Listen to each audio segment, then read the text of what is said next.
O Espírito da Verdade conosco. Evangelho de João no capítulo 16 e o verso de número 7.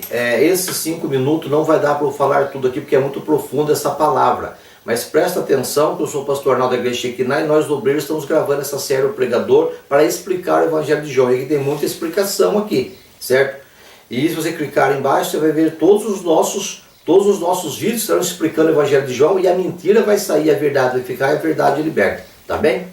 Olha o que eu falo aqui agora, vamos lá comigo, o verso 7 fala assim: todavia digo-vos a verdade, que vos convém que eu vá, porque se eu não for, o Consolador, que é o Espírito Santo, não virá a vós, mas se eu for, enviá-lo-ei. Por que Jesus tem essa preocupação de enviar o Espírito Santo conosco? Porque Jesus podia estar em um lugar de cada vez, e o Espírito Santo em todos os lugares de uma vez, fazendo milagres, fazendo obras tremendas, benditas e maravilhosas. O Espírito Santo podia fazer isso. E mais do que isso ainda, o Espírito Santo ia nos libertar da religiosidade. Tem pessoa que está na igreja e ele não sabe nada sobre o diabo, ele não sabe nada sobre a justiça divina, ele não sabe nada de nada, ele está lá com a carteirinha cantando, erguendo a sua mão e achando que ele tem. Ele não sabe nada, ele não tem o Espírito Santo de Deus, ele não tem nada. A única coisa que ele tem é uma religião.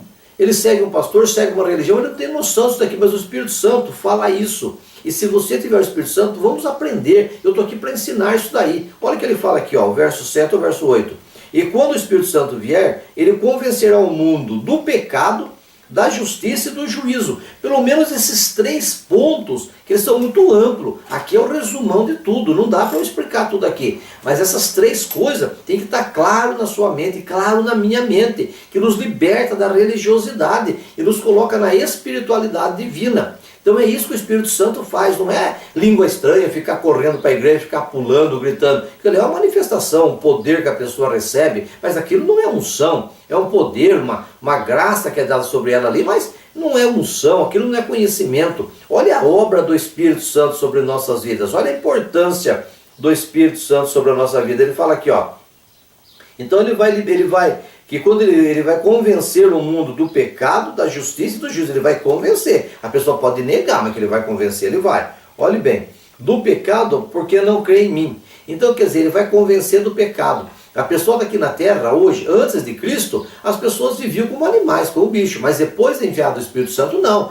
A pessoa ele está fazendo coisa errada, ele está matando, ele está destruindo, ele é traficante, ele é assassino, mas o Espírito Santo está dentro dele, está errado, ele pode negar. Ele pode sufocar, certo? Ele pode ignorar aquilo ali, mas a consciência dele não tem como ignorar a consciência, certo? Ele não tem como negar a sua consciência. O Espírito Santo trabalha na consciência. Não existe pessoa na face da terra hoje que faça o errado, faça o mal, que ele não tenha o Espírito Santo convencendo ele que está errado, convencendo do pecado. Você é um pecador, você precisa de Deus. A pessoa está em qualquer religião que ela tiver, mas quando ela tiver para morrer, ela sabe que ela precisa de um Salvador. Esse Salvador chama Jesus Cristo, que é o único nome dado entre os homens pelo qual devemos ser salvos. É o único intercessor entre Deus e os homens. Você está me entendendo bem?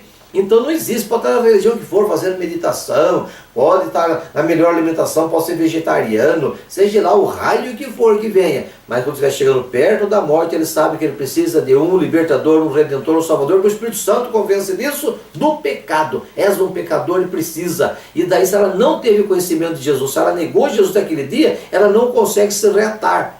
Por isso que o conhecimento, estar na igreja, o conhecimento é muito importante. O desviado tem muita chance de salvar, que na hora da morte ele pode fazer um concerto com Deus. Mas e quem nunca conheceu a Cristo? Então ele convence do pecado. E fala aqui mais aqui, ó. Convence do pecado.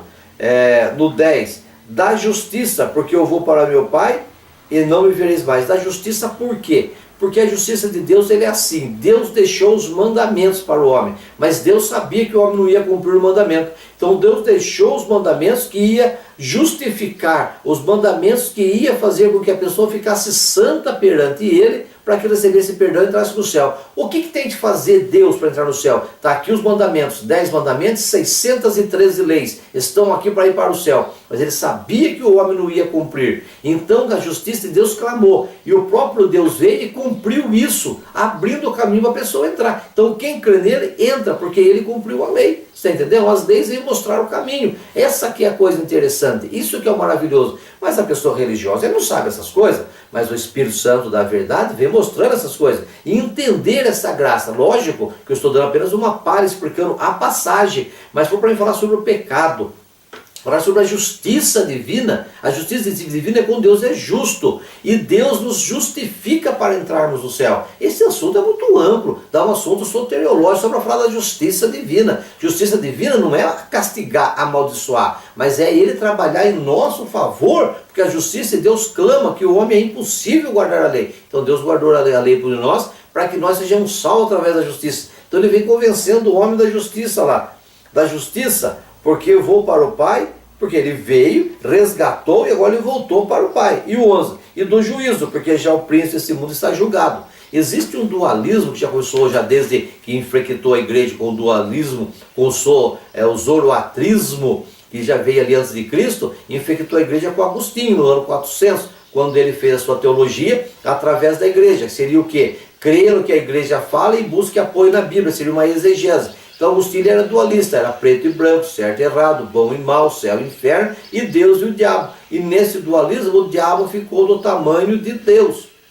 E as pessoas ainda têm o diabo muito grande, mas fala aqui, o Espírito de Deus vem nos convencer do juízo, porque já o príncipe desse mundo está julgado. Então Jesus desceu até o inferno por causa do nosso pecado, pegou a chave da morte, levou cativo o cativeiro e ele destronou Satanás. Ele veio julgar o diabo está julgado, está condenado, está extinto. E fala em Hebreus que Jesus veio para extinguir o pecado, extinguir o diabo. Lógico, não dá para mim falar sobre isso, que só isso aí já leva... Só para mim falar sobre isso, precisa pelo menos uma hora para falar sobre o juízo sobre o Satanás. A obra do diabo e a obra de Cristo sobre o diabo, o tamanho do diabo. Só para dar uma palhinha, que a minha hora já foi também, só para dar uma palhinha para você ter uma ideia, é o seguinte: Deus, para ele acabar com o diabo, é só dar um espeteleco. Ou ele soprar, ou então fazer igual ao Apocalipse, já que o diabo é o querubim ungido, ele pegou um anjo, a categoria mais baixa dos anjos é o anjo, que significa enviado, mensageiro.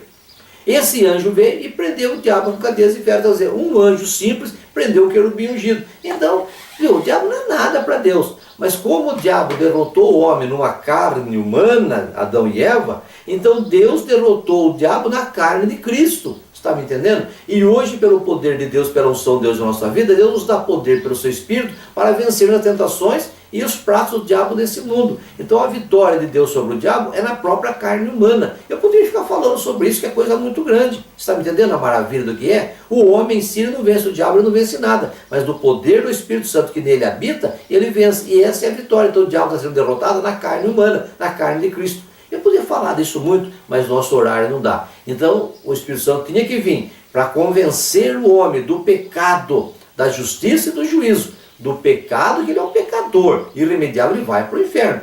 Da justiça, que Deus, a justiça de Deus clamou que o homem não pudesse salvar, Deus nos salvou pelo seu próprio nome, pelo seu próprio sangue, por ele se fazendo carne. E do juízo, porque o diabo foi julgado. Eu poderia falar, eu preciso de uma hora para falar sobre cada ponto desse, mas deu para dar uma palhinha e você já pode entender alguma coisa. Isso é espiritualidade, isso é o Espírito Santo, que não tem nada a ver com religiosidade. A religião fala, é assim, assim, assim, faça o que eu estou falando, você vai ser salvo. Siga esse caminho, isso é religião, mas não tem nada de revelação do Espírito Santo. O Espírito Santo revela, mostra, mas a religiosidade põe o Espírito Santo de lado e ela toma poder sobre a vida da pessoa. Seja uma pessoa espiritual pelo Espírito Santo e não religioso. Eu volto aqui a pouco.